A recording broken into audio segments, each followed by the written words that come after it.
Well, good morning, ladies and gentlemen. I'm going to call to order an emergency meeting of the Midwest City Council.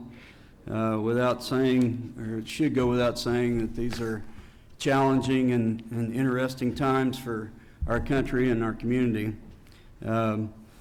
Midwest City has been the forefront from the beginning of trying to direct ourselves through this mess. We were one of the first communities to actually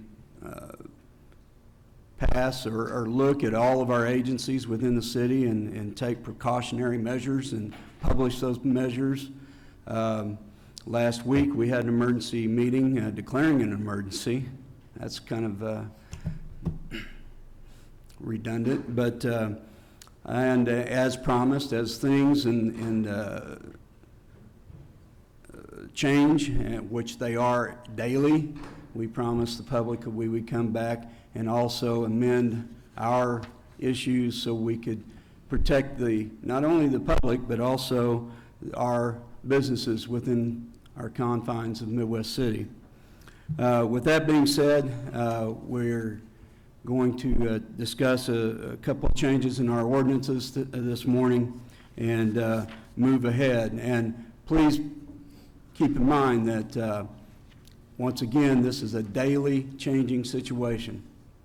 The staff and all of us are 100% engaged and watching everything that's going on within our community and our state.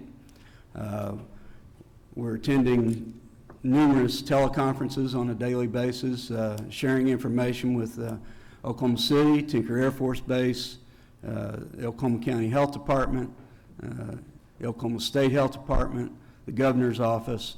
We're 100% engaged, and we're taking measures in Midwest City that we see appropriate for our community. So with that being said,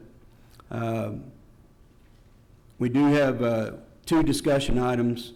I'll read the first one. Discussion and consideration of finding that the following constitutes sufficient grounds to establish the need for calling and holding an emergency meeting.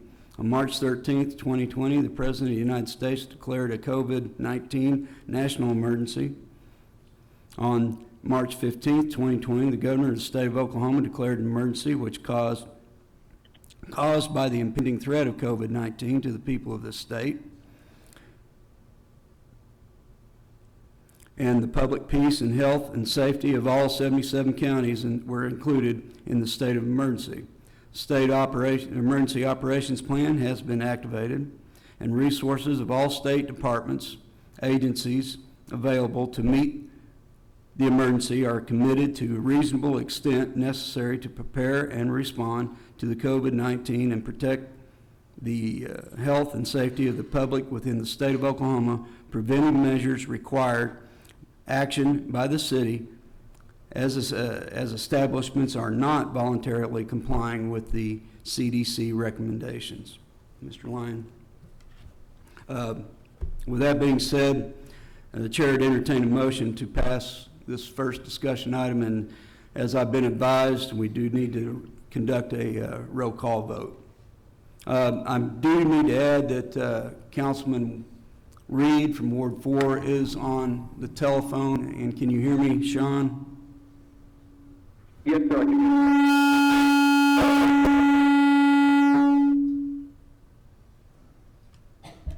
Okay, with that being said, Ms. City Clerk, can you conduct a roll call vote?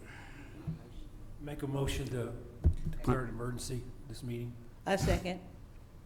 I'm sorry, I do have a motion and I have a second. Any further discussion? All in favor indicate by saying aye. Aye.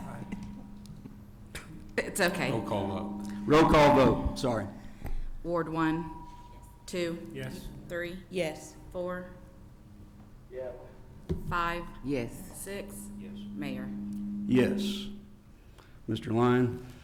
We'll go to discussion item number 2, discussion and consideration of an ordinance amending the Midwest City Municipal Code, Chapter 5, Article 1, in general, adding 5-1, emergency operating hours and procedures for food establishments, and providing for repeal or severability and declaring an emergency.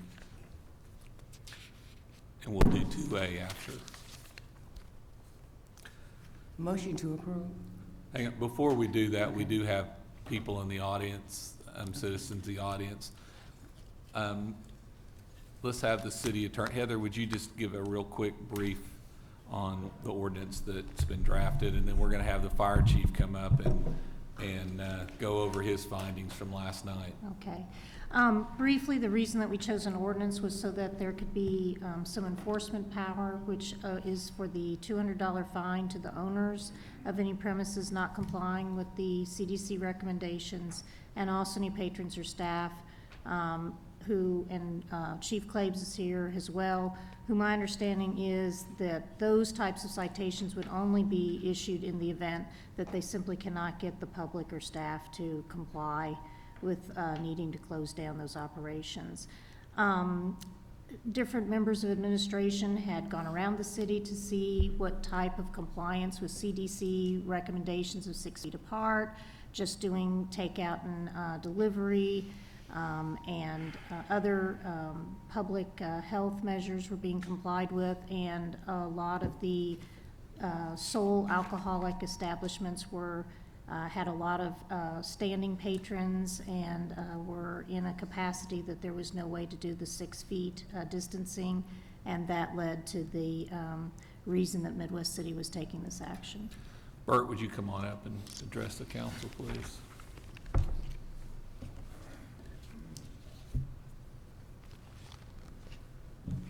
Good morning, Mayor and Council and City Morning, Manager. Chief. Heather. Morning. Well, last night, City Manager asked me to do a drive around to check on some of the businesses and see where we're at with the restaurants and some of the bar establishments. It was not outside our purview.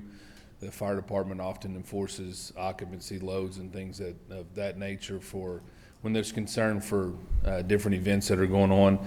Driving around last night, the range from a lot of them ranged from just 10 vehicles in the parking lot to as much as 50 in the parking lot. That's on a Thursday night. They have some concern, obviously, I'm sure, with the social distancing not being able to take place with that many people that are in the parking lot area. Driving around some of the restaurants, around 8 o'clock last night, several of them were already closed out on 29th Street. So some of the larger ones, whether it was the chain that's just following suit with others across the country, but they were open. Some had signs doing takeout, but there was not anybody in those.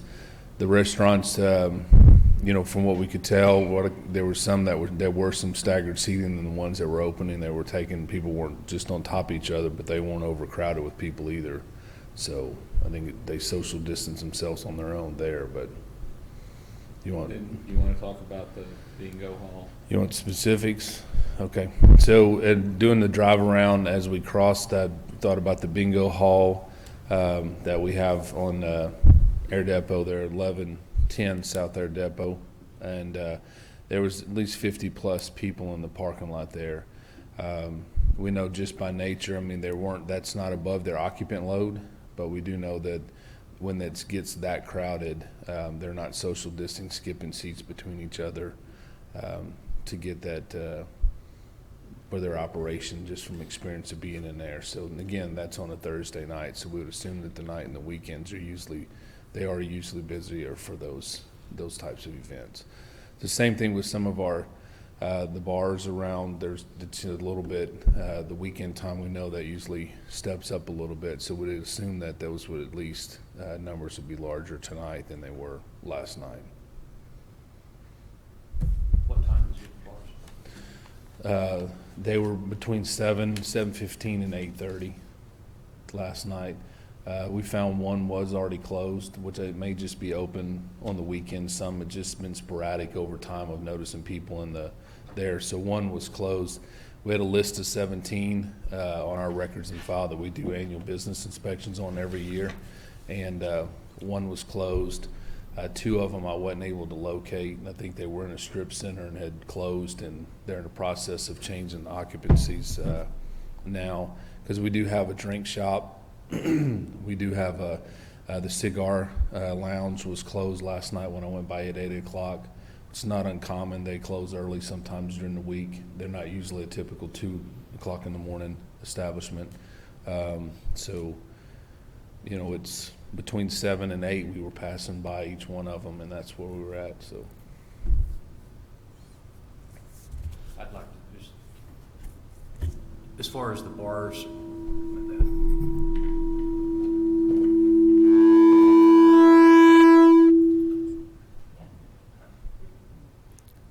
you know, look at city, you know, maybe closing early, a lot of them are, you know, requiring a 5, 6 o'clock closing, and then maybe half occupancy. I mean, just a consideration. But citywide, hopefully all these business owners are gonna step up and be required to do all their, cleaning and things that, not DEQ, but, Oklahoma County Health Department's county just, health department requires, and maybe we can kind of mandate that a little bit stronger. you know, I'll agree with you that on Councilman Moore. A lot, you know, for us, for our people, and some of the guidance we're given to the city manager, you know, we're following the CDC, and there's a lot of recommendations from the CDC on how at home you operate, at work, and of course it was for schools, on how you operate.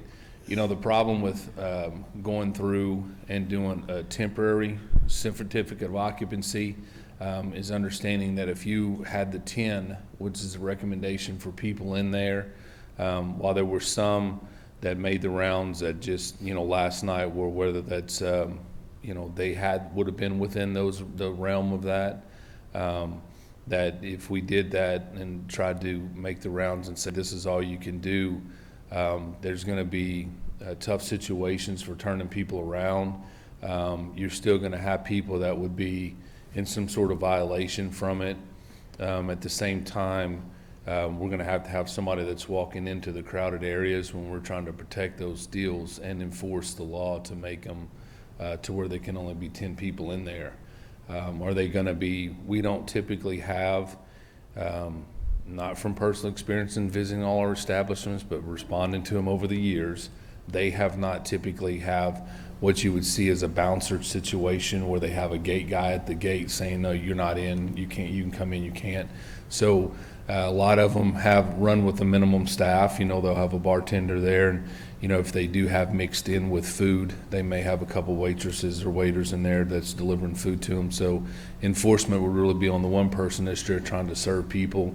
You know, this can't, for fire codes, we can't have, okay, once your 10 are in, you lock the door, nobody else can come in, because then it becomes a fire hazard for people being trapped inside the building. So, I think that minimizing the number or cutting it in half or trying to, it's gonna be a pretty tough thing to enforce. I have a follow-up question in that regard. So I guess what I'm confused about, and if this one's to you, Chief, or to whoever wants to answer it. So it seems like we're gonna have that same enforcement mechanism with what we have proposed here with this ordinance, where we're allowing establishments that are serving food to stay open, but requiring like an every other table scenario. And that's really only as good as the management enforces it to be, or police and or fire enforce it to be, I mean, essentially. And yes, it has a provision for including, you know, penalizing patrons or staff in addition to the owners if the provisions are violated that are being proposed. But I guess other municipalities and other states have went to closing down even restaurants to anything but dine-in or carry-out. And wouldn't that make it easier on enforcement for staff if we went to across the board, you can only do carry-out as opposed to dine-in?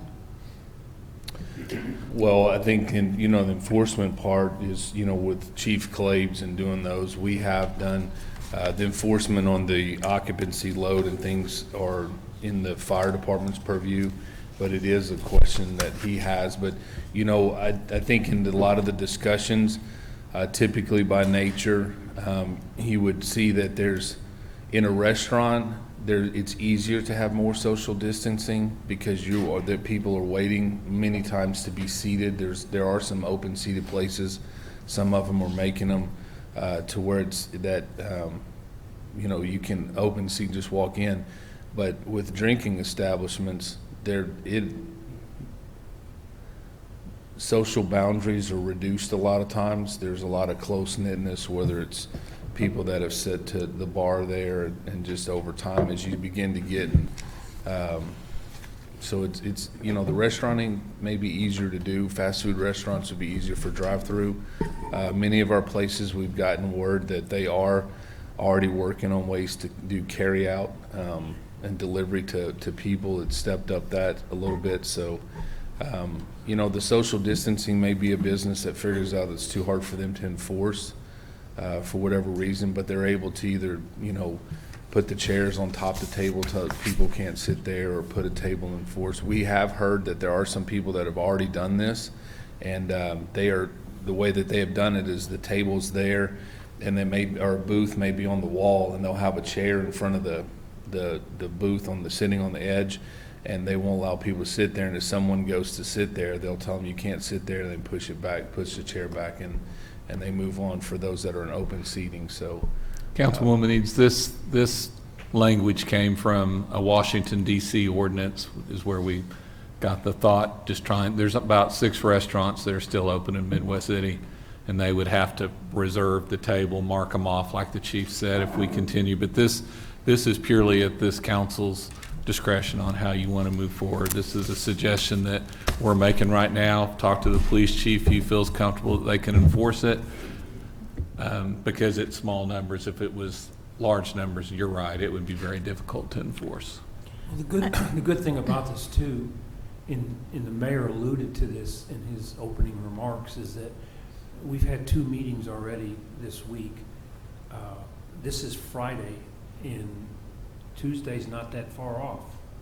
And if we agree that this is what we want to try, there's nothing to say that, correct me if I'm wrong, Mr. Mayor and City Manager, that if Tuesday, if Chief Norton and Chief Claves come to us next Tuesday at City Council and say, this is not working, we can hopefully would have something on the agenda next Tuesday to support that. Hey, if we're giving these, the restaurants, whoever, the opportunity to continue to do business, and they don't realize that we are trying to work with them, they don't work with us, and they don't work with the community like everybody. You're supposed to work with your neighbor. If they don't do that, Tuesday night, there's an opportunity to change it and take more, stronger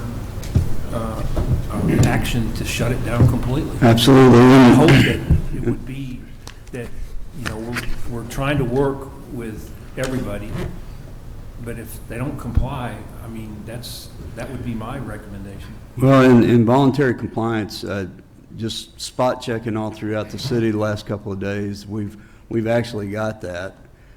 People get it, and it just gives them a chance. And it's my plan today to go visit everybody as I can, and this is what we've done.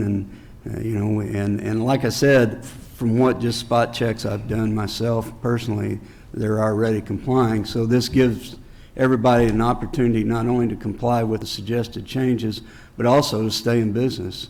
You know, as you know, we've already lost 1 mom and pop. And I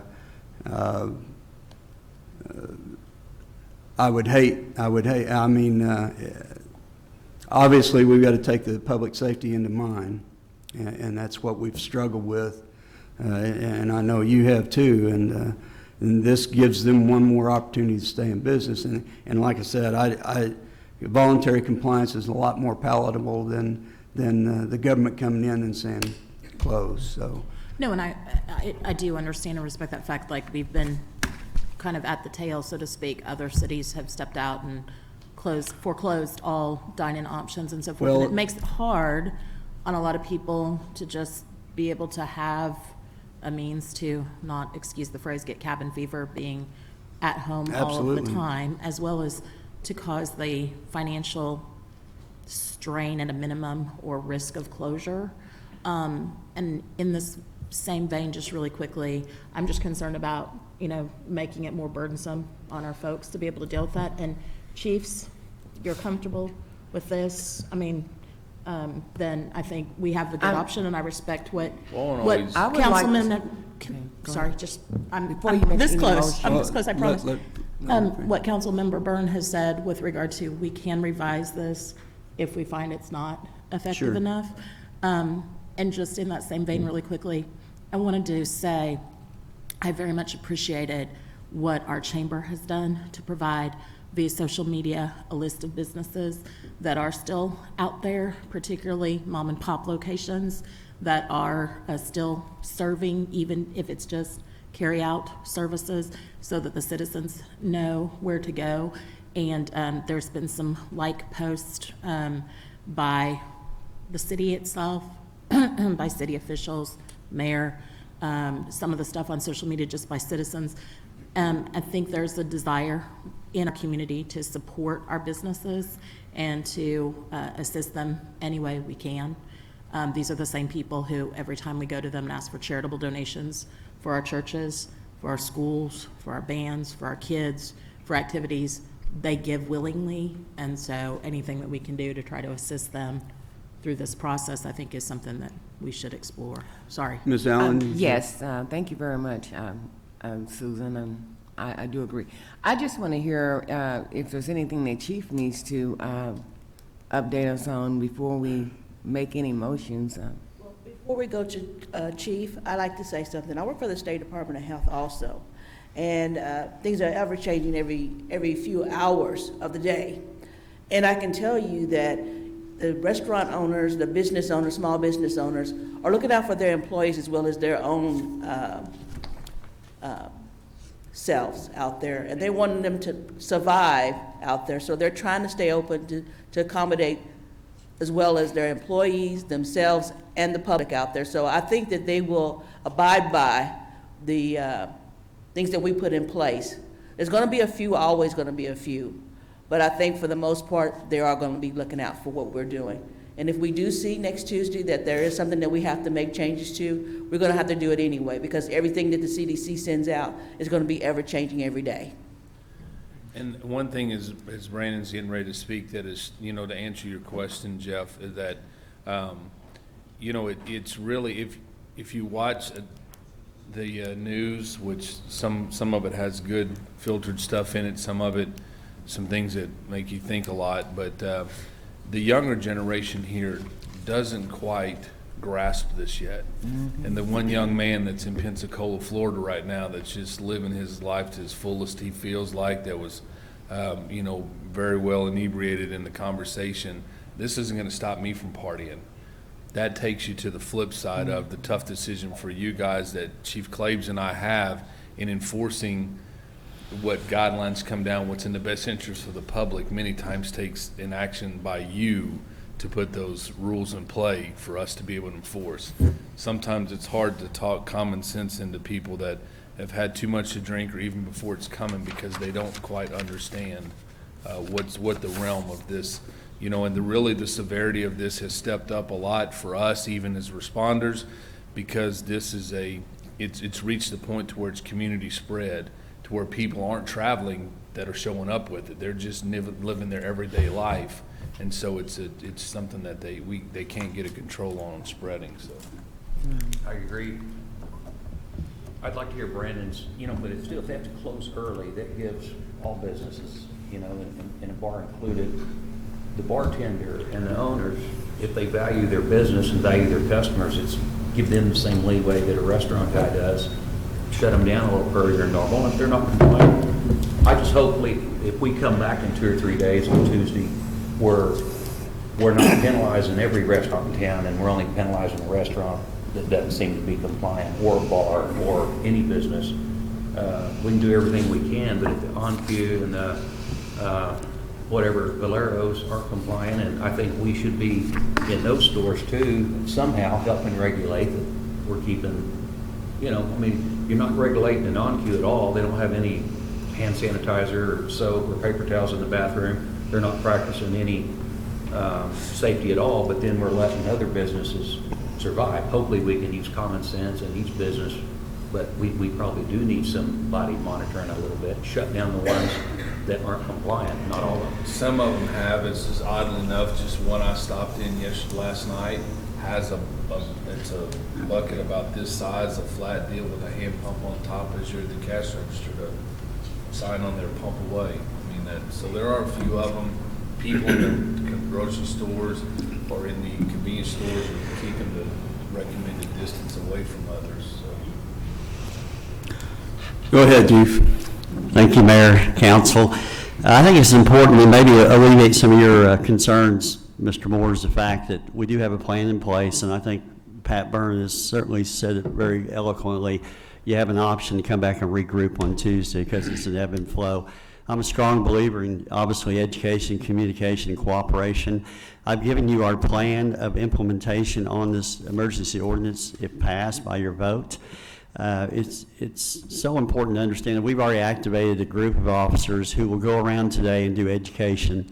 We are not going to go out there and immediately start enforcing this ordinance. It's very important for us as law enforcement that we're not the second worst thing since COVID-19 that comes along in Midwest City. It's our role is to educate our public and certainly our establishments to let them know that this is the ordinances for public safety. I want to also explain to you that accolades should be given in certain areas. One is to you, the mayor and council, for your leadership. Certainly City Manager Tim Lyon, Assistant City Manager Vaughn Sullivan, our city attorney, and all of our staff, and including our fire chief and our emergency operations manager. We've had many, many meetings on this issue, and we spent many, many hours to try to prepare Midwest City for the worst case scenario. And they've done an excellent job with the leadership under our city manager, Tim Lyon, and so I think our staff is very well prepared. In addition to what we're going to do with this ordinance, I'd kind of like to go over what the department is doing as far as changes in the operation. You see on TV every day talking about other agencies. We've had these plans in place for some time. We just haven't publicly acknowledged those, but it's important you know what we're doing to help with the spread of COVID-19. But as I go back to the ordinance itself, we will go out today, deliver the ordinance if it's passed by mayor and council to the establishments and explain to them. I feel very confident, as Mr. Byrne has said, that these individuals that operate these businesses will cooperate with us. And I think the biggest advantage we have is you'll have self-reporting by other restaurants who believe that these people are in violation of these ordinances. So I think everyone's going to comply. We're all together in this issue, not just Midwest City, but Oklahoma County. And so I don't have any issues by the fact, and Ms. Eade, you bring up a good point. I understand your point too. We don't particularly want to go out and be the enforcers of a violation of this, but it's important for public safety, and that's our job requirements. And so I don't think we're going to see a lot of this. I think most people will cooperate once they're educated and once they understand what the plan is, and once the fact that they know that you're going to come back next Tuesday night with alternatives if this isn't working based on the fire chief's input, my input, and EOC director's input. So I'm not concerned about it because there is a plan in place. So as you see in our operations plan, we'll go out if we have a violation, we'll explain to the proprietor and also the customers inside the business that you're in violation and ask for the cooperation. If we don't receive it, the supervisor will come on the scene. We'll reiterate that to the individuals who are inside the establishment. Then at that point, we'll have to make a decision if we cite the individual owners, proprietors, operators, and the people who are inside.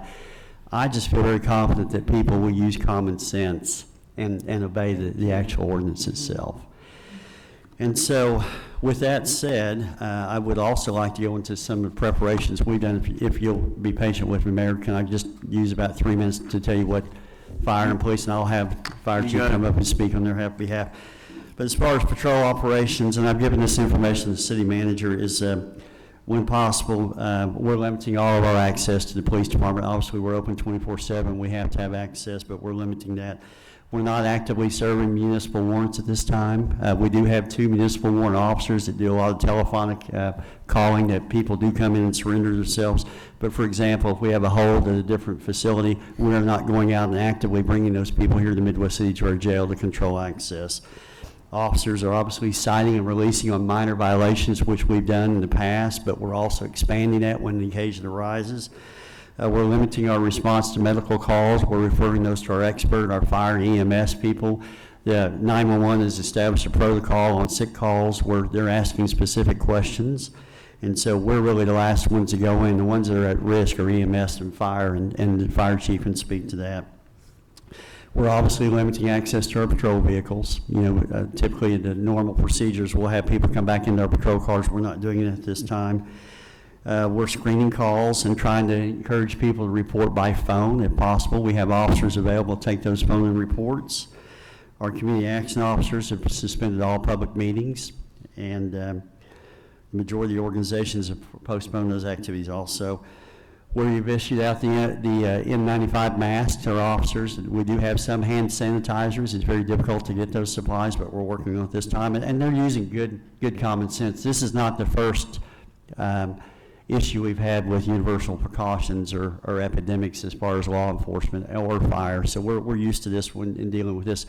And is our concern with the people on the front lines, obviously, but they're using good decision making. We've got cleaning supplies that we're wiping down all of our vehicles after we have contact. And then we're also, when we respond to houses, we're limiting access into people's actual residences. We're asking them to come outside when appropriate. And then from the support services side, it's important to understand that, we have a jail that we operate, a big jail. And so we're screening medical like we always have, but we're also taking temperatures if people are indicating that they're sick. And if they're sick, we're not keeping them in our facility and if it's a county charge, we're transporting to county. We've stopped all visitation for our inmates. We've stopped our chaplain program with our inmates. We are not doing fingerprints for citizens who come into the lobby anymore at this point in time. We're also increasing the amount of times our jail is sanitized. We're checking our employees' temperatures when they come to work and when they leave. We are releasing municipal holds, as I said, from other facilities. Our animal control offices, we're having to monitor people when they come in. We're keeping our 6-foot social distancing. We're not closing down our operations. We were going to have a major event in the next couple of weeks as far as chipping. We've canceled that. And we're asking people that that we will come to their house if they pick up strays instead of them coming to the facility. So we're going to respond to that. Our detective bureau, they're ready with their uniforms if they have to be activated in the patrol. We're not bringing people inside the station for interviews. It's kept to the minimum when necessary, and we're not going into home visits. Our crime lab, we're not exposing those individuals unless absolutely necessary. Obviously, OSBI and the DA's office have canceled their normal operations. And in records, we have public contact, but it's through a little portal where they can slide paper through, and we're increasing our sanitation with our facility over there. We've also spoken to some retail businesses that provide groceries, and depending on how this accelerates or decelerates, we've explained to them that they may have to control access and ingress and egress to their facility at a time in the future and be prepared for that. To, in other words, limit the amount of people that come in. I know Costco in California is doing that now. So many people in, so many people out. That may be the case here with big retail box people like Walmart, Crest Foods, depending on what the emergency may be. So we've had those conversations also with them, because I think the expectation by the public will be that we would respond, but we can't control all retail businesses like that. We certainly would respond if there's civil unrest. The fire chief can come up and speak to this, but they've started a regional incident command with Dell City, Tinker Air Force Base, and Midwest City. They've stepped that up, and Chief, if you want to come and talk about that, 911 has been involved, Debbie Wagner, and so there's a lot of things that we're doing behind the scenes with the assistance of your leadership and direction. So I'll open it up to any questions you may have for me of the police department at this point in time. Yes, ma'am. With regard to everything that you've just outlined and all of the anticipated efforts for this proposed ordinance, are you going to need additional staffing, additional funding that needs to be addressed to us, or is there an issue with that we need to consider? Okay. Well, and I think there's a mechanism in place because of the emergency established by the governor, by our city, is the fact that there is some reimbursement if we can directly relate it to this epidemic. I just want to make sure that both of our emergency And response departments during have this what they time, need. from a budgetary perspective, we track things that apply towards a FEMA reimbursement, and we have already instituted that. But right now, I mean, our last sales tax check was pretty much flat. We'll be looking at future sales tax check to see what kind of impact this has. It's going to have an impact, and we're going to have to deal with it. I mean, that's one of the reasons we have fund balances in the general fund. That's why they carry 5% each for the police and fire departments. And so we will keep a close eye on that. And before Bert speaks, just for the city, in of itself, I mean, we're probably we're gonna close, I'm not gonna say probably, we're gonna close the doors of City Hall today, and everything's gonna operate through the drive-through process and online processes, and we're gonna work through all that this morning when this meeting's over and we gather the staff, but it's gonna happen today. We're looking at Public Works, we'll limit the public at Public Works, and we're looking at the staffing models. I'm gonna look at all the staffing models through this weekend and think in terms of try to keep these employees socially distanced as well, because if we don't, if one person gets sick, they get our whole crew sick. We're not a huge city. We're not Oklahoma City. They're 10 times our size. We have to be proactive in protecting our employees. We're doing everything we can internally to protect our employees and with wipes, wiping things down. But, you know, I think we're at a point where we need to limit the public access. So we're going to do that today. We've banned travel, obviously, that we're not traveling in-state, out-state, anywhere. We've asked the department heads to be conservative with their purchasing authorities, to be mindful that what's coming in front of us is a whole bunch of closed business, and we operate on sales tax. We don't have ad valorem. We're the only state in the union that doesn't have ad valorem. We have to live on the sales tax here. So, yeah, we're going to start doing those kind of projections and working on that as we travel deeper into this pandemic. I have a Well, question. I'm gonna I have a ask- question related to the ordinance, if we pass this. And this, I guess, will go to Heather also and you guys. If, let's say, later today or in the next couple of days, the governor or the president declares an emergency even more, and the governor says, you gotta lock these businesses down, do we have a mechanism in place to give these guys authority to do that, or are we gonna have to change the ordinance again? I think we have, well, Heather, you want to answer that for us? Well, we attempted to address that in Section 4 of the new ordinance that indicates that the ordinance as written will be in effect until state or federal guidelines indicate otherwise. Thank you. Ms. Allen, do you have a question? Oh, yes, I did. Everything that you mentioned, Chief, and it sounds, and it's great, because I was just concerned with the grocery stores, et cetera. So, would you give us an update by Tuesday of how everything is working, if we need to go into another action with all of those vendors? Yes, ma'am, we will, and thank you for allowing me to speak today as far as what we're preparing for. We're in constant contact with the city manager 24/7, so he's on top of this issue, and we're trying to provide the best, latest, greatest information possible. Well, I will encourage you by the fact that whatever decision you make, you won't make everybody happy, and I know that from experience as police chief, and so does he as fire chief, and so does Tim Lyon as city manager, but know that when you leave this dais today, that you made the best decision possible for the city of Midwest City, for our employees, and for the state of Oklahoma, because it's unprecedented. As the mayor has said, he's been involved in many natural disasters, as is Pat Byrne, and we've not dealt with this before in my career or anybody else's career that's standing here before you. We're doing the best we can. You got the greatest staff, you got the greatest employees who are working together to make sure that we get through this issue.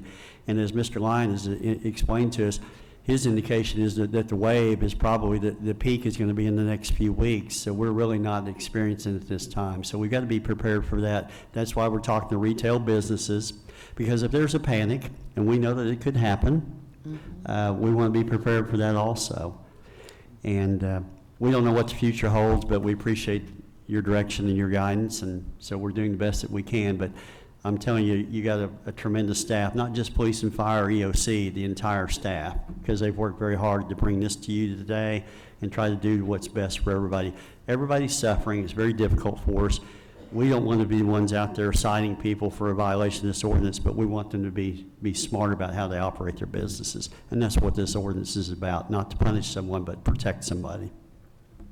Thank you. I know that we have like 24-hour stores, so with Winco and I believe Crest.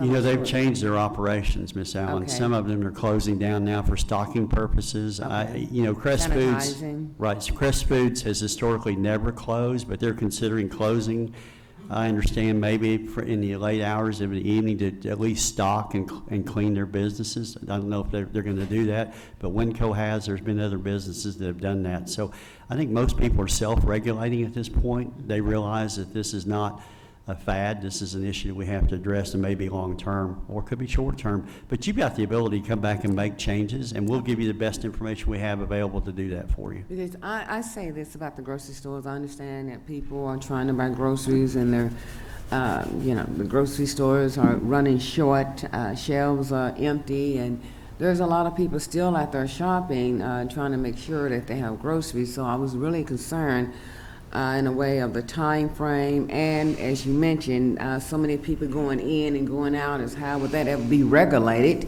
It sounds like it may be an issue later on, but I was just concerned as well as for the stores as well as for the citizens. So. Well, thank you. And I've asked Fire Chief, they do a great job with planning, and he's involved us in the planning process, and I think it'd be important for him to tell you just a few things what they're doing as far as the regional approach. Well, a few things for us is that we have, we have not changed any of our operation as far as what we respond to. As Chief Claib's alluded, dispatch is doing some priority dispatching, if you will. There's answering some questions about what a person feels like they're sick and what the symptoms are if they're symptomatic, and we've given them some guidance from the CDC that has the specific, it's an algorithm. If you hear here, you shift over here. If you don't, you keep moving around. So that seems to be that it's going to work out pretty well. Early on when this came, the city manager and I had a discussion about when this first started coming around. For emergency responders, infectious disease response it's not anything new for us. What's new to us is the way that this is spread by the community spread. So we've always had the what we call the BSI, body substance isolation protocols, that from day one in training you're taught to make sure to keep the stuff off of you.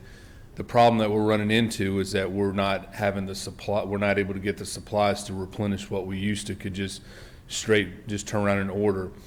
All of our vendors are full. The emergency manager's working with the health department right now as we go through this process, because there is some things that's strategically placed across the country for strategic stockpiles, what they're referred to.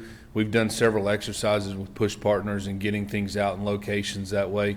Her report yesterday to us was that the strategic stockpile had some N95 masks that had been released.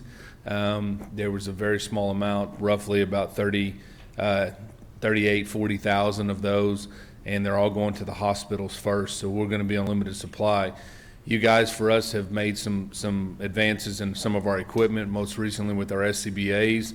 We were able to, our SCBA committee was able to go and find some cartridges that will work to go on those. It's not going to be anything extra that's going to deteriorate our mask, but it clips on there. It's a reusable as long as they haven't directly been exposed to someone with COVID-19. They can reuse it each time. And so that's going to provide a full face piece protection. It's obviously not the best talking scenario to deal with people through talking with the SCBA mask on, but it is what it is in this measure in this time. We've worked drastically just scouring our suppliers and other places to find supplies. We have a decent supply of things on hand now, but we don't have an indefinite amount of supplies on hand, so we're working with those. We're constantly monitoring. Our main thing for us is to have an effective firefighting force. We still have that responsibility for firefighting. We're going to continue to monitor what happens on a daily basis. Our people are doing CDC. We're giving updates. We're monitoring to make sure that we have enough people here to respond to emergencies to take care. There's a lot of different models, if you will, as you have a need to reduce how we respond. There's different models out there that we can start to adapt to do this change to meet the need of our citizens. As Chief Claib alluded, we are working with the three we meet once a month. The Del City Tinker and Midwest City Chiefs, we meet to talk about what we're doing, how we're doing the planning. Many of us have the same shared resources. We have had some, so the IEP is an incident action plan. I know the mayor's very familiar with some of these things, and maybe the rest of you have had this training in your council training, but it's going to set, when reimbursements are mentioned and issued, it's very important for you to have an IEP in place. That's how you track what you do on a daily basis, and that's how you get reimbursements. So we're constantly filling out, we're working on this paper to update it, get it all ready to go for us. We do these things, we've practiced these things with the police department. For the last 5 years, I've been fire chief now. We've practiced this 2 times a year. We fill these out for Veterans Day parade and for the Tribute to Liberty, so that we are comfortable, we know what's called for when we need to fill these out. So we're working with that, the 3 of us with emergency management included in there. One thing that we've done is, for us as the fire department, is we've limited the visits to the fire station. We know now what's changing our response time is that we know that everybody's going to be at home now. All kids are out of school, so we're cognizant of making sure of that. But we've stopped people from, hey, we've been cooped up in the house all day, it's nice, let's go visit the fire station. While we love to show the citizens their equipment and what it looks like, we just can't have that anymore. So we've had to limit that and the contacts from them coming up and going in. You know, reimbursements, as the city manager made mention of, with these things comes some federal government reimbursements following the IEP, having these things in place. It's about a 75-25 split right now. After I talked to him last night, there's been some other word that, this may be treated as the 9/11 when it happened up in New York City, that the reimbursement percentage went higher because it's such a widespread. And one thing that we have done is for, as we've been going through training and things, we've had I've had the pleasure of meeting people from the National Fire Academy that trains people from all over the country. I have a friend that's in Spokane Valley Fire Department in Washington. That's not very far from where this really originated. He says it's beyond words to describe what's going on for him and their department up there. And I asked him last night, "Are you done yet?" And he's like, "They're not done yet." I've got some contacts in Louisiana where some things are taking place there. It's ramped up for them. This is something that just is not going away very fast. And I think the actions that you're making, the experience we have by being in the center, is giving us what others and lessons learned from others and measures to be taken. So I think you're doing the right thing by the actions that you're getting ready to take. We've done a lot to step up. We've done some communicable disease protection forever, but we've just had to limit our access to the public coming in and out. So. One other thing to follow up with the chief is we are coordinating with Alliance Hospital and with our EMS service, who is Alliance Hospital, runs the EMS service. We're working hand in hand and working with Clay Franklin, the CEO of the hospital. He's very easy to work with, and we're speaking multiple times a day as we go through this process as it affects public safety and our dispatch services. And we've closed our dispatch service to anyone entering there as well. Dr. Kalsich, which is the medical control doctor for us, he's been in contact. I've talked to him. Him and I visited about it. One of the things I talked to what Councilman Burns says is that we have there's a lot of things coming down out of the national level, and it kind of comes in spurts. And our typical just roundtable talk discussion is that they're believing that they're giving us time to prepare as each step goes along the way. It's whether it's trying this measure to see if it's slow, and it's not, let's do this. And so, it's kind of stopping from doing a knee-jerk reaction and throwing everything out there at once. And then we've got chaos to figure out how to enforce it, treat it, prepare, respond to it. That it's little incremental things that are coming along to give us the preparation time to make it a success. And it's on a regional response. I think that's what Chief Klebs had indicated, and we are working with the EMS service to look at things as a regional response.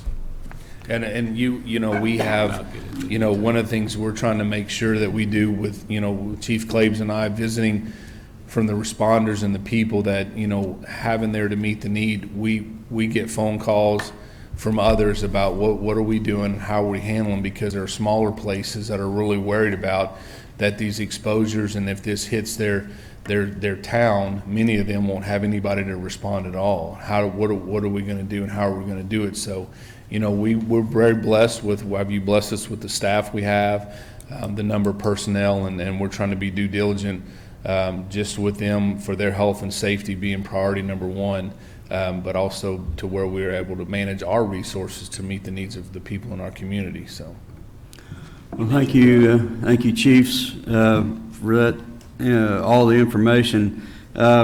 With that being said, there's just a couple more things that I need to mention. I want to direct your attention to Mr. Coleman's economic webpage, economic development webpage. He's putting out a lot of information for small businesses. The federal and state level have implemented a lot of actions to get for small businesses to get reimbursed for losses. Please keep in touch with that, and I know Mr. Coleman's going to be very diligent in pushing that information out, as he always is. Also, we are in constant contact with Tinker Air Force Base. I had a teleconference with the base commander yesterday. They are struggling with the same thing that we are. They've got a national mission to maintain, plus they've got an influx of about 58,000 retirees that hit that base on a yearly level. So they're struggling with regulating their mission with the issues that they provide for their retirees. And so that's a struggle for them as well. Also, this is also an opportunity for all of us. I've had several inquiries on volunteer opportunities, on how people can help, and this is typical Okie fashion. There's two that I know of right now. St. Philip Neri has a Meals on Wheels program that they operate. Most of their volunteers are in the high-risk category and are hesitant to go, and they're needing some help. Also, our Middale Food Pantry is needing some help with volunteers over there as well. As these opportunities come up, please, for those of you who are watching on TV or Facebook, this is a time for us to come together as a community and help each other out and take care of each other. The government cannot do it all. We're just not focused in that manner. So take care of each other. We'll do what we can to take care of you. And with that being said, Ms. Eads, you have something? I'm Just sorry. really quickly, I'm sorry. Sure. I know this isn't officially on the agenda, but in the same vein that you're discussing, I wanted to make anybody aware who's listening that the Middale School System announced the drive-through program for lunches, and it's a breakfast lunch combo, as I understand it, starting, I believe it's Monday morning. Yes, ma'am. And I don't have the exact hours, but I think it's like 8:30 to 11. We in pushed that vein. out on our website as well yesterday. So Stacy Boyer sent that to me, and then we pushed it out. And it's on their website. But yeah, it's 8 to 11, something like that. And the child has to be present. Right, present, but you can do a drive-through type of thing, pick up the food, take it home, and just so anybody who's in need in that vein, we have a lot of kids who are food insecure, so please be sure to take advantage of that opportunity. Absolutely, absolutely. Mr. Mayor? Real quickly. This is this man's first year in this office. And I want you all to know what a great decision you made. This man has been the calming spirit among our staff.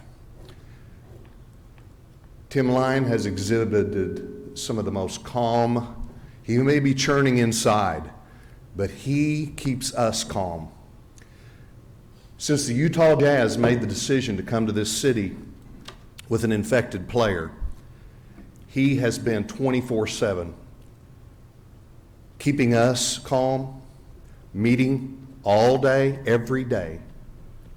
I was fortunate enough to take the day off yesterday. I was mentally exhausted. This man is mentally exhausted as well. But I want all, this is going to sound like I'm patronizing the man, but I want all of you to know what a great decision you made, because he is able to exhibit incredible calm leadership among this group of almost 500 employees. And it's greatly appreciated. And we thank you for your leadership and your support of us. We couldn't do it without you. I just want you to know what a great decision you made. Thank you. Thank you, Mr. Sullivan. Well, that being said, the chair would entertain a motion. Move to approve. Motion approved, second. I've got a motion and a second. Is there any further discussion? Miss City Clerk, will you please conduct a roll call vote? Ward 1, 2, 3, Yes. 4, 5, Yes. 6. Yes. Mayor. Motion passes and the ordinance is in effect. Now, ladies and gentlemen, we need to take into consideration the emergency clause. Move to approve the emergency clause. Yes, ma'am? Yes. You're welcome. Move to approve the emergency clause. What would I do without my work wife? Mr. We need Mayor, a call, discussion and consideration of approving the emergency clause. Third time's charm. Move to approve the emergency clause. I second. I've got a motion and a second. Any further discussion on the emergency clause? With that being said, Ms. City Clerk, will you please conduct a roll call vote? Ward 1, 2, 3, Yes. 4, 5, Yes. 6. Mayor. And the mayor votes yes. I'd like to point out before the mayor adjourns the meeting that we have Councilman Reed on the conference call, and that is now allowed by state law, which was passed this week, so that councils can social distance. And we may be activating more types of social distancing just to let the public know for Tuesday night, and we'll let you know as we get there. also just to clarify for the record, the city clerk checked the Facebook page for the city manager to see if there were any comments that came in from the public, and we have not received any, for the record. Well, thank you, ladies and gentlemen, for being here. This is trying times and uncharted territories for all of us, both statutorily and just personally. And I assure you that the leadership of this city, both on the elected side and the staff side, is 100% connected, and we will continue to monitor this and adjust fire as we need. Thank you, and we are hereby adjourned.